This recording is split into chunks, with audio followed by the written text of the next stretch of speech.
RCV Notícias.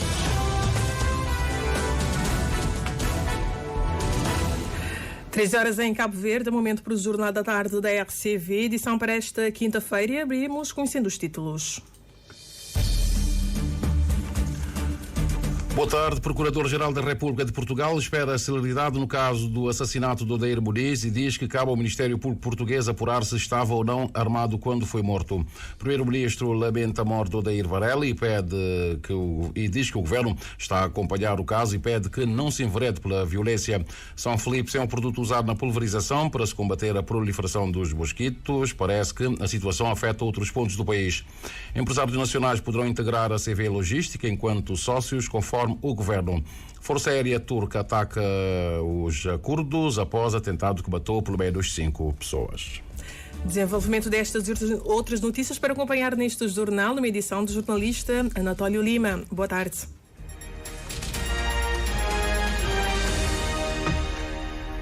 Boa tarde. O Procurador-Geral da República de Portugal, Amadeu Guerra, disse hoje que cabe ao Ministério Público apurar se Odair Muniz tinha uma arma no momento em que foi morto pela Polícia de Segurança Pública na Cova da Moura. Na segunda-feira, Amadeu Guerra condenou os tumultos registrados das últimas 2 noites em diversas zonas da área metropolitana de Lisboa e manifestou o temor de que os desacatos possam continuar a alastrar. Frisou também que o Ministério Público aguarda as participações criminais da Polícia de Segurança Pública, das pessoas lesadas e das autarquias relativamente aos danos provocados em viaturas, autocarros e mobiliário urbano para abrir inquéritos. O Procurador-Geral da República de Portugal prometeu que o Ministério Público vai ser o mais célere possível no inquérito, mas ressaltou que isto também vai depender da rapidez da investigação da Polícia Judiciária. E o Primeiro-Ministro de Portugal, Luís Montenegro, admitiu ontem endurecer meios para conter os desacatos em algumas zonas da Grande Lisboa. Montenegro salientou que quem queira manifestar as suas preocupações ou até mesmo as suas revoltas contra o poder político deve e pode fazê-lo dentro do quadro legal. E o Governo de Cabo Verde está a acompanhar o caso do cidadão cabo-verdiano que foi morto a tiro por elemento da Polícia de Segurança Pública de Portugal, nos arredores de Lisboa, em Cova da Moura. O Primeiro-Ministro José Luís Correia Silva lamenta o desfecho trágico do caso e diz confiar na justiça portuguesa e no apuramento de tudo o que se passou.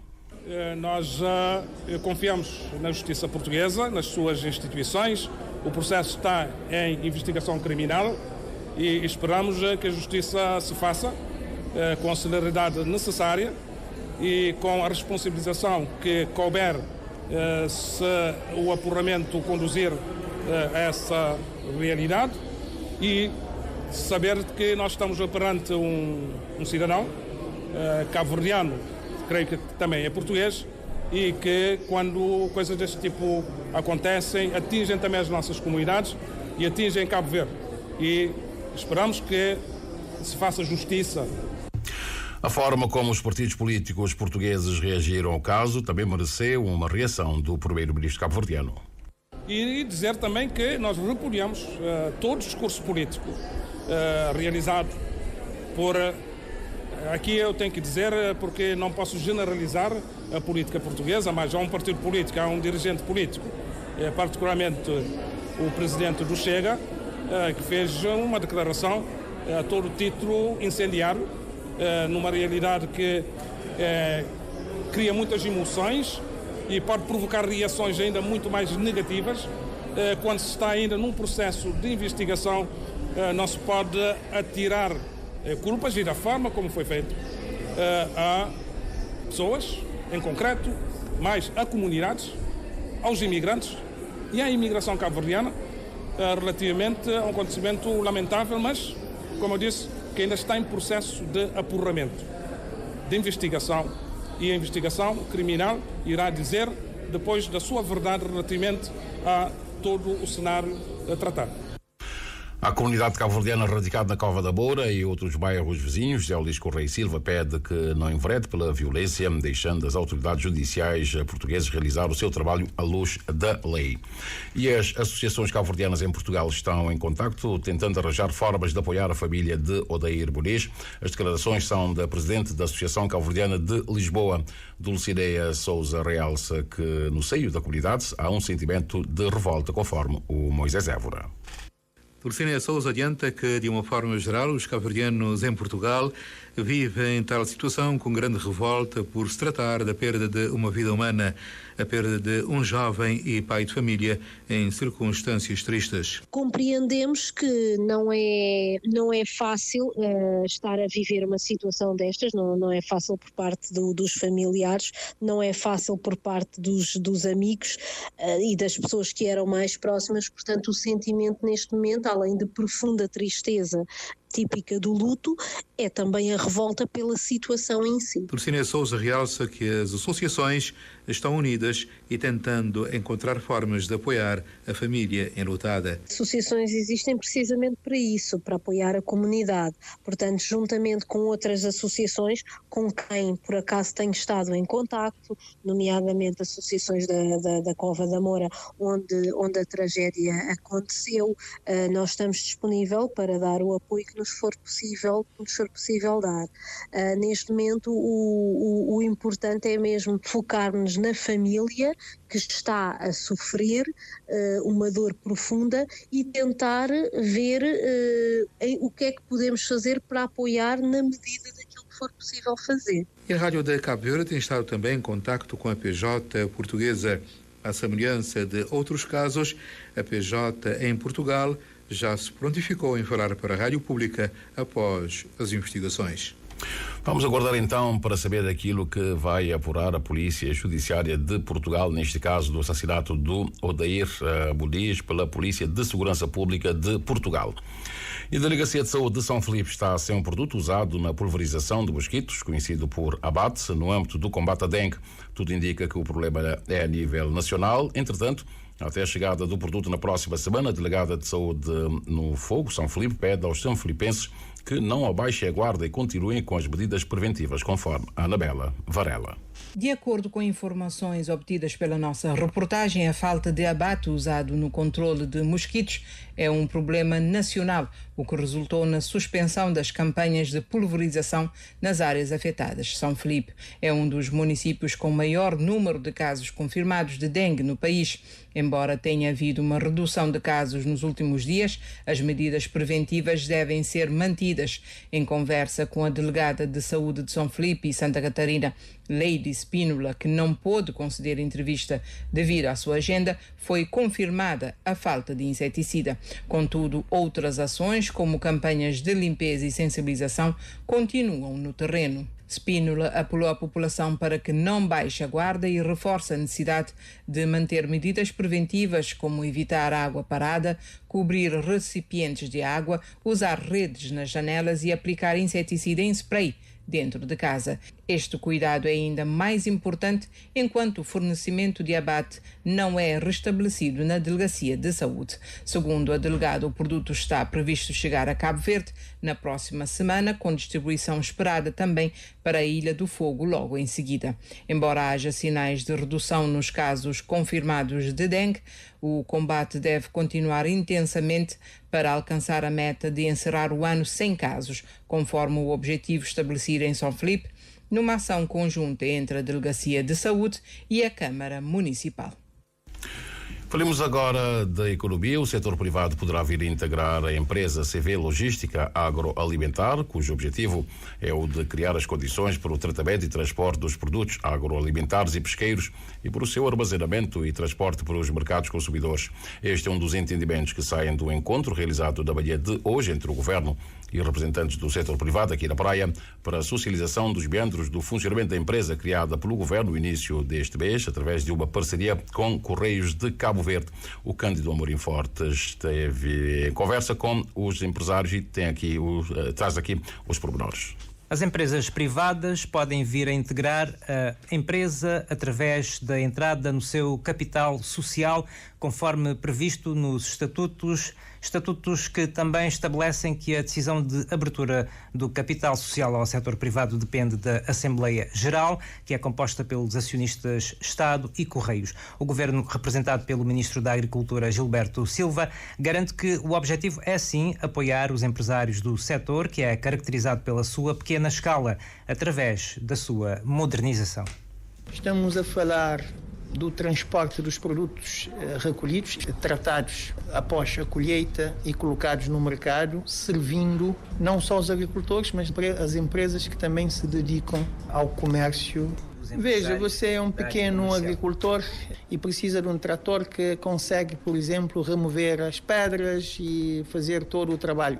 Pode também recorrer à empresa de logísticas no aluguer de máquinas para fazer. Imagina que está a produzir papaya, já vendeu a sua papaya a um operador turístico ou a um comerciante algures e quer que N toneladas de papaya seja lavada do campo, processada e embalada, de modo a chegar com qualidade. A empresa de logísticas pode prestar esse serviço. Portanto, e evidentemente com a entrada de outros privados, pode-se aumentar consideravelmente o capital social da empresa. Nós estamos a falar de um serviço que não existe. O Estado tem este papel demonstrativo de entrar, fazer uma empresa funcionar, mas abrir-se ao mesmo tempo ao setor privado para o setor privado assumir. Não temos que ter a empresa instalada para que esta abertura se efetive. Portanto, em havendo o interesse do setor privado, podemos negociar no imediato. Representando o setor privado, a Câmara de Comércio e Serviços de Sotavento argumenta que se Cabo Verde hoje financia o seu orçamento do Estado em 80% com recursos endógenos, é graças ao contributo do setor privado. Por isso, e face à criação da empresa pública, impunha-se um esclarecimento sobre a natureza das suas funções, tendo em conta que a sua área de atuação coincide com a das empresas privadas. É que o setor privado, segundo Marcos Rodrigues, teme sempre que o governo concorra diretamente com as empresas nas suas áreas de atuação, mas sustenta quando se trata de uma economia incipiente como a de Cabo Verde, é bem-vinda a intervenção do Estado para impulsionar o desenvolvimento. A constituição de uma empresa que não estava totalmente esclarecido e que levantou dúvidas ao setor empresarial, especialmente aqui os importadores dos cereais e a algumas empresas agroindustriais. O ideal em toda a economia é sempre que o Estado seja o regulador, que o Estado seja efetivamente o orientador e não o interventor. Essa será a economia ideal. Mas há economias incipientes como a economia cabo-verdiana, o desenvolvimento implica vários atores ainda, e entre os quais o próprio Estado. E onde o setor privado não tem, enfim, capacidade da sua penetração, que a intervenção de empresas públicas do género são sempre bem-vindos, até que o setor privado tenha, enfim, interesse e que assuma as lideranças necessárias. Mas também foi dito de que, havendo capacidade dos privados para fazerem essas operações, que não haverá necessidade da empresa pública assumir essa responsabilidade. O capital social da empresa intitulada CV Logística Agroalimentar é de 15 milhões de escudos, representando 15 mil ações no valor de 4 milhões e 500 mil escudos e do Estado, portanto, e dos Correios de Cabo Verde, com 70% no valor de 10 milhões e 500 mil escudos. 13 horas mais 13 minutos e meio, Jornal da Tarde da Rádio de Cabo Verde. No Dia das Nações Unidas, o primeiro-ministro José Luís Correia Silva reconhece que Cabo Verde está no bom caminho para cumprir os Objetivos de Desenvolvimento Sustentável, conhecido por ODS. Ainda assim, aponta desafios que devem ser removidos até 2030 para se alcançar um dos ODS principais, que tem a ver com a erradicação da pobreza extrema. Temos um caminho ainda a percorrer até 2030 para conseguirmos garantir, primeiro, a erradicação da pobreza extrema. Estamos num bom processo. Houve uma redução significativa comparada com 2015. Conseguirmos aumentar a nossa resiliência face às alterações climáticas. Temos um forte programa. Conseguirmos reduzir as desigualdades e criar oportunidades. Não obstante esses indicadores positivos, acrescenta o primeiro-ministro, o país tem de continuar a trabalhar para atingir os restantes ODS, com destaque para a redução do desemprego e das desigualdades sociais. Uma visão de que a representante das Nações Unidas em Cabo Verde também partilha. Patrícia Portela enaltece o esforço de Cabo Verde para alcançar os ODS, mas chama atenção para os desafios que ainda persistem. Destaco que Cabo Verde está acima da média global em relação ao alcance dos ODS, mas sabemos que também há desafios e para isso estamos trabalhando todos os dias. São 19 agências, fundos e programas trabalhando com Cabo Verde para avançar o desenvolvimento em cada canto desse país, em cada ilha desse país. Hoje, recorde-se, é Dia das Nações Unidas, assinalado pela Universidade de Cabo Verde, com uma feira sobre os Objetivos de Desenvolvimento Sustentável. Um certame para mostrar as atividades deste estabelecimento de ensino superior público no âmbito dos 17 Objetivos de Desenvolvimento Sustentável. Este é um trabalho do jornalista Carlos Amburis. E as Nações Unidas precisam de reformas, nomeadamente no alargamento do Conselho de Segurança, para se adequar à atual conjuntura mundial, mas esta revisão carece de entendimento entre os Estados-membros, reconhece o embaixador José Luís Rocha.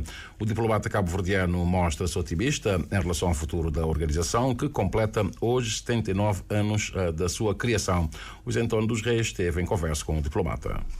O embaixador e antigo representante permanente de Cabo Verde nas Nações Unidas entre 2016 a 2021 é categórico. A ONU é uma organização mais do que necessária. As Nações Unidas são essencialmente a Carta, os valores, os princípios e as regras que estão inscritos nesse documento. E outra coisa é o funcionamento, digamos, do processo intergovernamental. O multilateralismo é o processo intergovernamental que permite tomar as decisões ou debater as questões geopolíticas de paz, segurança, desenvolvimento e muitas outras. Evidentemente, esse processo intergovernamental pode levar a soluções como pode levar a impasses. E o problema reside precisamente no processo intergovernamental.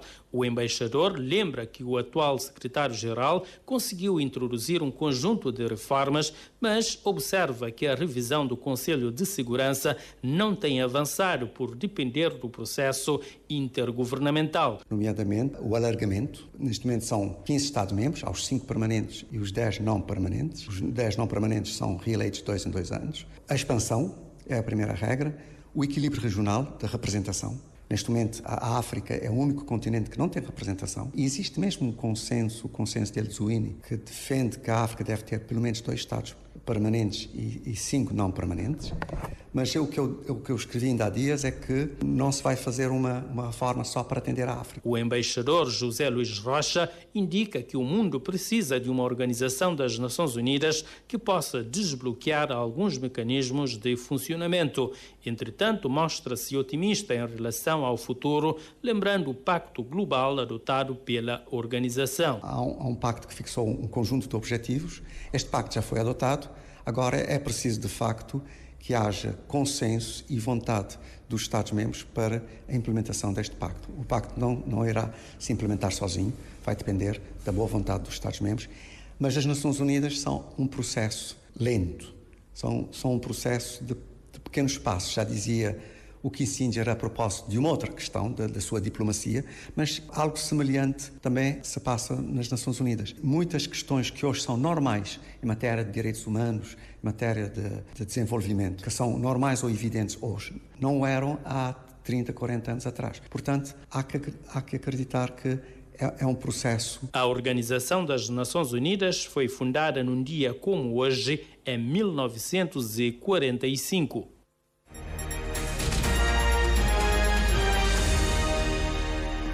O amigo ouvinte está em sintonia com a rádio de Cabo Verde, quando são 13 horas mais 19 minutos.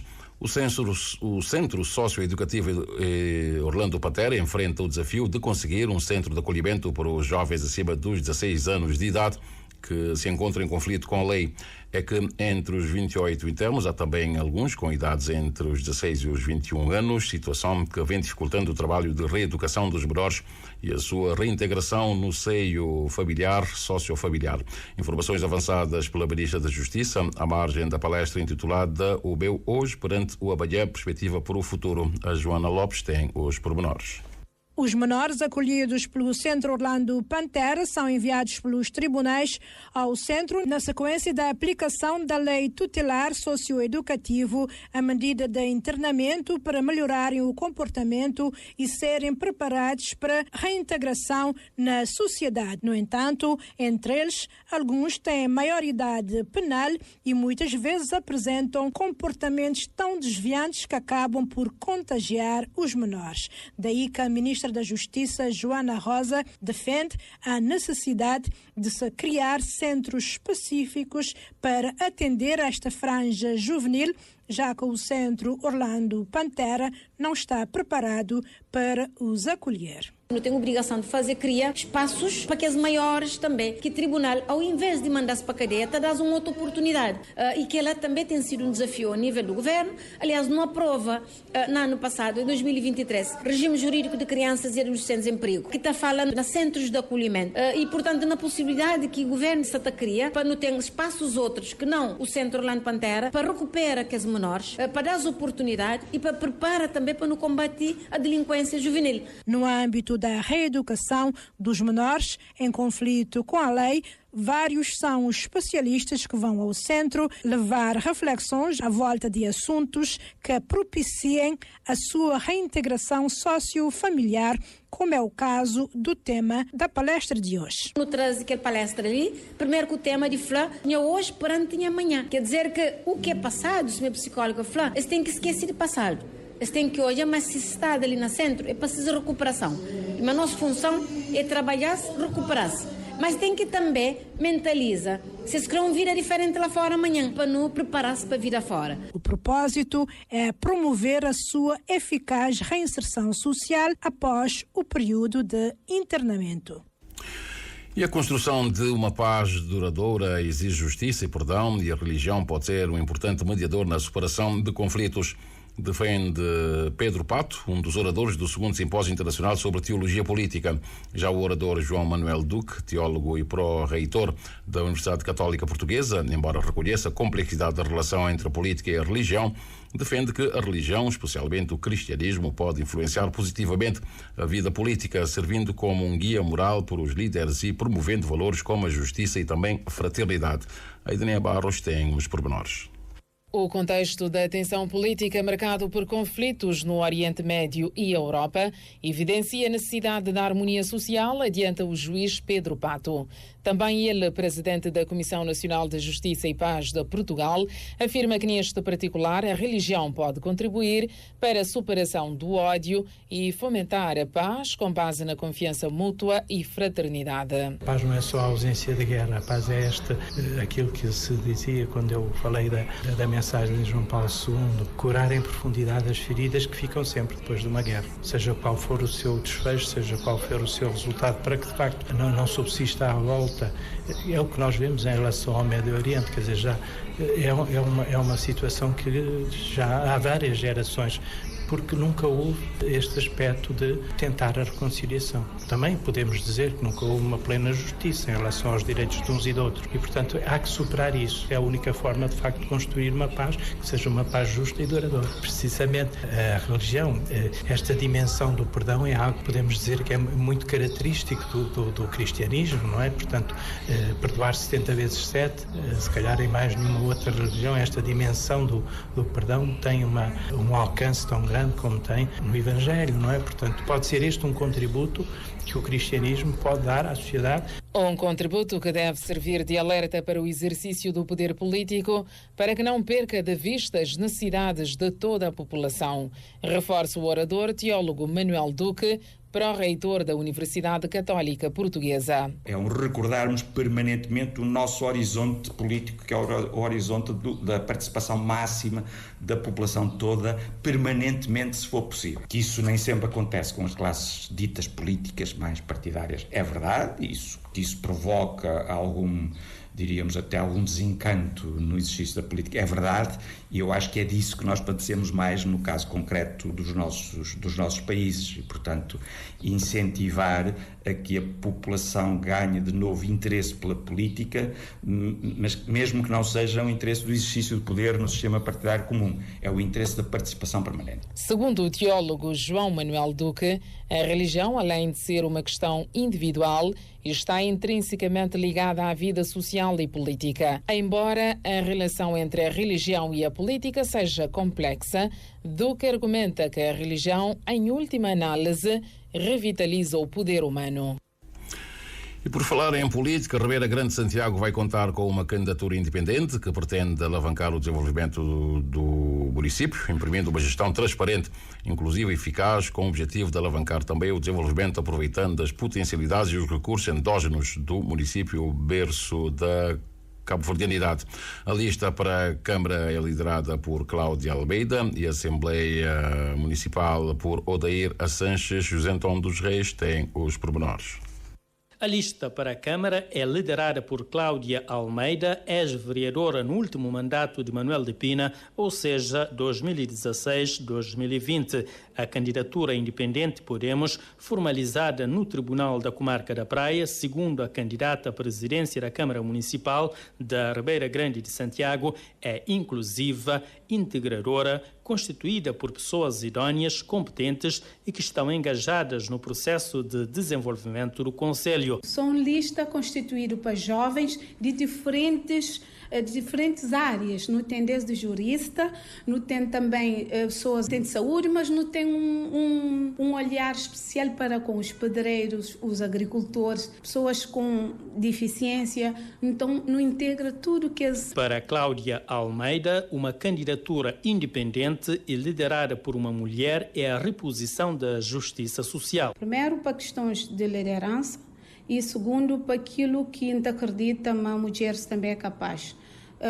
No nosso lema, podemos, por simbolizar que a mulher também pode ser trazido para o centro das decisões. Todo o percurso que sempre traz tanto a nível profissional. Nos lema, com base na, digamos assim, na incentivo que jovens do município, inclusive criança, batem cuti. Não pode fazer uma candidatura independente. A candidatura independente Podemos quer imprimir uma nova visão de desenvolvimento e uma gestão transparente em Ribeira Grande de Santiago. Primeiro, nosso discurso tem que ser à base da verdade. Verdade para imprimir transparência, verdade para imprimir distribuição de recursos de forma correta, sem corrupção. Aí está chega suficiente para chegar nas pessoas. E eu sabe, Cláudia, mas isso na prática é imprimível. A candidatura independente Podemos, liderada por Cláudia Almeida na Câmara e Odairson Moreira para a Assembleia Municipal,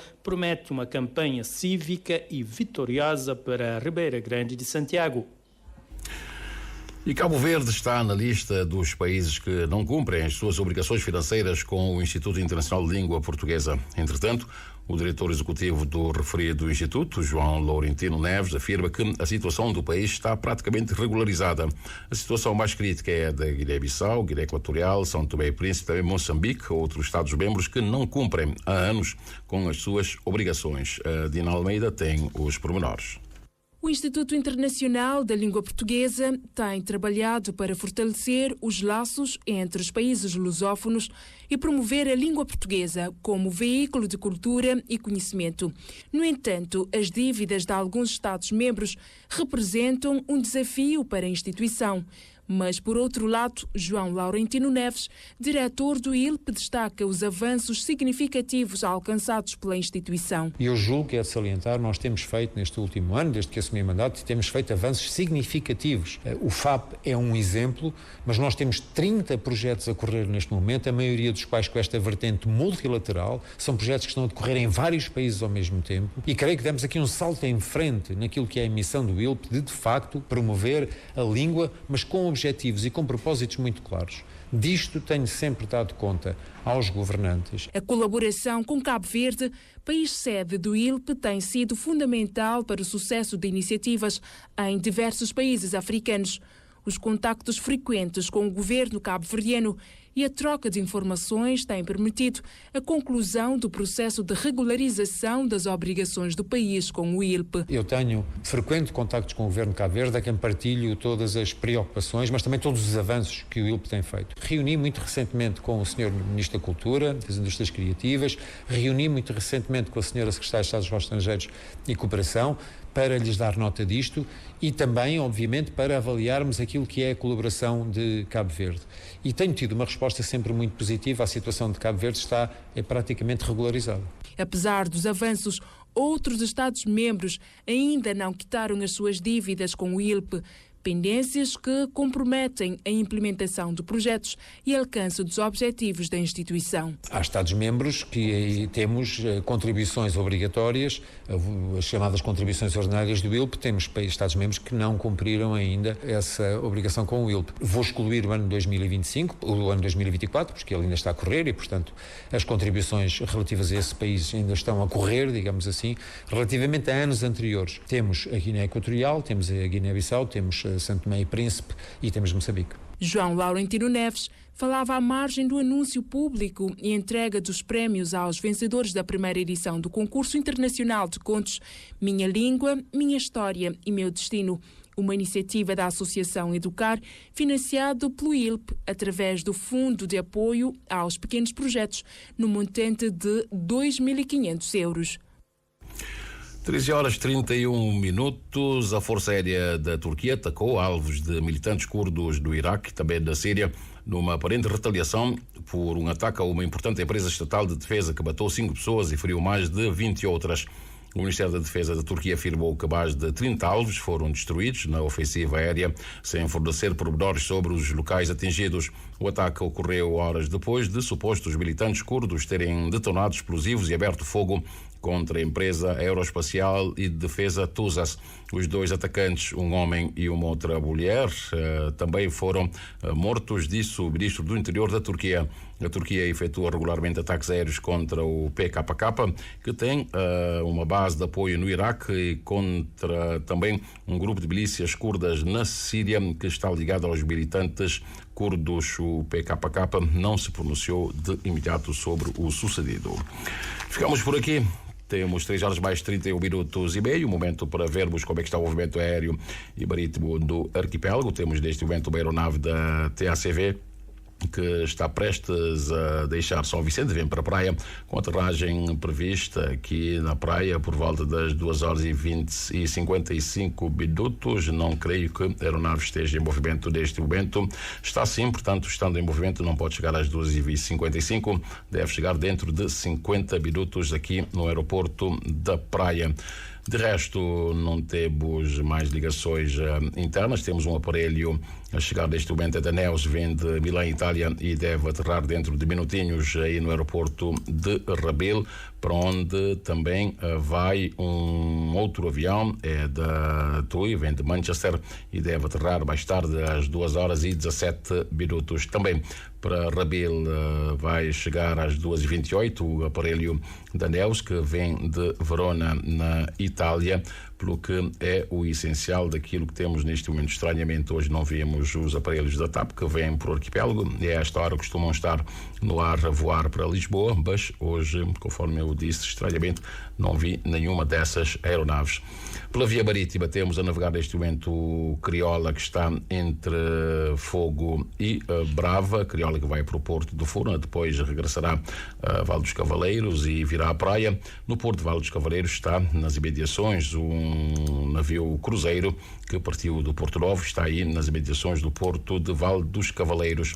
Do norte chega o Dona Tututa, parece que, de acordo com informações aqui, deveria ir para o Sal, mas pela trajetória o Dona Tututa vem de Ribeira Grande, não pode vir de Ribeira Grande. Dona Tututa vem de Tarrafal de São Nicolau do Porto e vem em direção ao Porto da Praia, e não vejo o horário de chegada, tendo em conta que as informações aqui indicam que Dona Tututa deveria ir para o Sal, mas pela posição em que se encontra, vem para o Porto da Praia.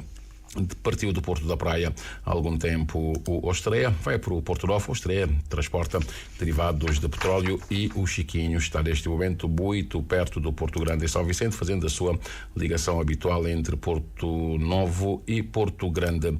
Na costa oeste de São Vicente, perto de São Pedro, está o 13 de janeiro, que é um cargueiro, e vem aqui para a praia com chegada prevista amanhã, o 13 de janeiro, que está na costa oeste, perto de São Pedro e São Vicente. E falemos agora do movimento das marés, bem como que nos dizem as tabelas solunares em relação aos melhores momentos para a pesca, além de outras informações.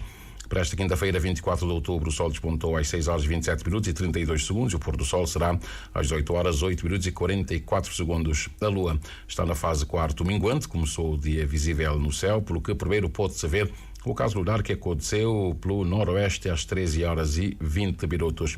A primeira baixa-mar do dia aconteceu às 5h38 e a seguinte será às 18h28. A única praia-mar do dia aconteceu às 12h01, quer dizer então que hoje teremos praticamente o dia todo com maré baixa. Os dados apontam que hoje pode ser um dia regular para pescar, sendo o melhor momento do que resta do dia, das 18h06 até às 20h06. Para Bahia, sexta-feira, a primeira baixa-mar vai acontecer às 7h20 e a seguinte às 19h08. E a primeira praia-mar a Bahia acontece às 0h32 e a seguinte vai acontecer às 19h08.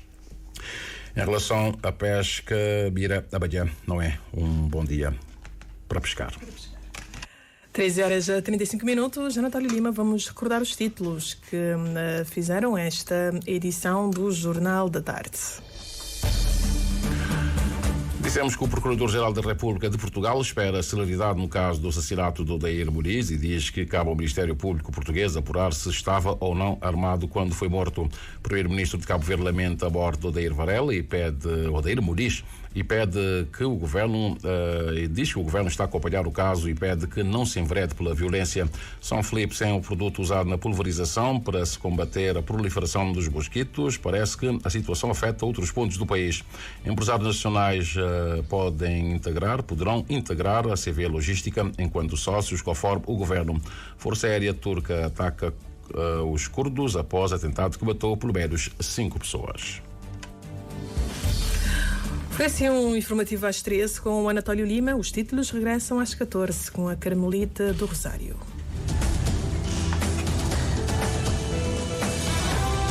Mais informações em www.rtc.cv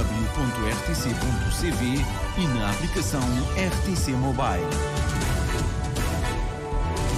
RCV, o rigor da notícia e o melhor da informação a cada hora.